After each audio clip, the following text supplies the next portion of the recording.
Socialism's surge, why our education system is falling short. Recent elections across New York, Michigan, and Minnesota, coupled with a narrow loss in Wisconsin, are shining a spotlight on a fascinating shift in American politics. What's truly surprising isn't just the rise of socialist and progressive candidates, but the demographic driving this movement: younger, college-educated voters. While these candidates often champion policies intended to benefit working-class households, their strongest support comes from highly educated young people, not those without a college degree. There are many theories for this surge among young graduates. Some point to ideological influences within universities, while others blame issues like housing affordability and economic insecurity. Both likely play a role. But these trends highlight a deeper problem. For decades, higher education has encouraged students to engage in complex political and economic debates without first equipping them with the fundamental knowledge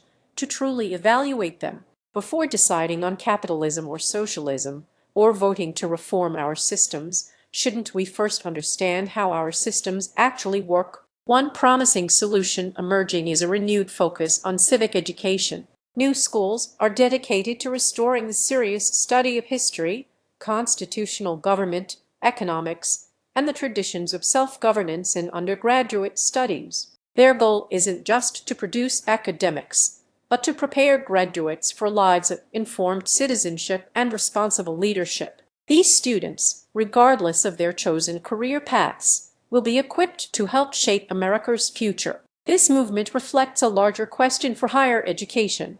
What essential knowledge should every educated citizen possess? The School of Civic Leadership at the University of Texas at Austin offers a clear model. As Dean Justin Dyer explains, civic education should be pre-partisan. Before forming opinions on policy, we need to understand the institutions we've inherited and must now steward. This vision rests on three crucial pillars: history, constitutionalism, and economics. History teaches us how past ideas and events shaped the American experiment. Constitutionalism explains how our democratic republic's institutions function, and economics reveals how incentives, markets, and institutions drive prosperity and public policy. Together, these disciplines provide the intellectual foundation needed to understand and steward our country.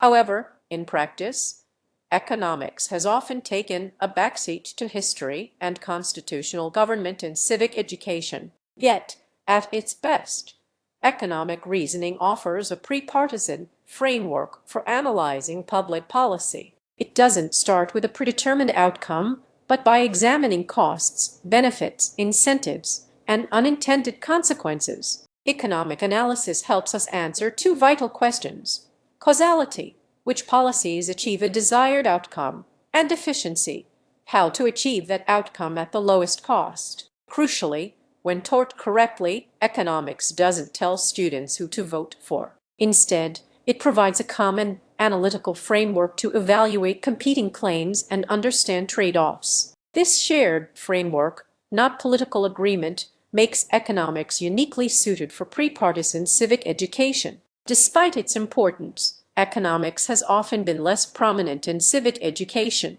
Every citizen votes, borrows money, pays taxes, and lives with the consequences of economic policies. Yet, among students starting college a decade ago, only about a quarter received any college-level economics instruction. Without understanding basic economic principles, citizens cannot meaningfully participate in these critical debates. A civic education that omits economic reasoning is fundamentally incomplete. If higher education aims to prepare graduates for responsible citizenship, then economics cannot remain a peripheral subject. While the resurgence of civic education has rightly brought back the focus on American history and constitutional systems, we must also ensure every graduate understands the economic system that has made America the most prosperous nation in history. Before we vote to reform or replace our institutions, we must first understand how they truly work.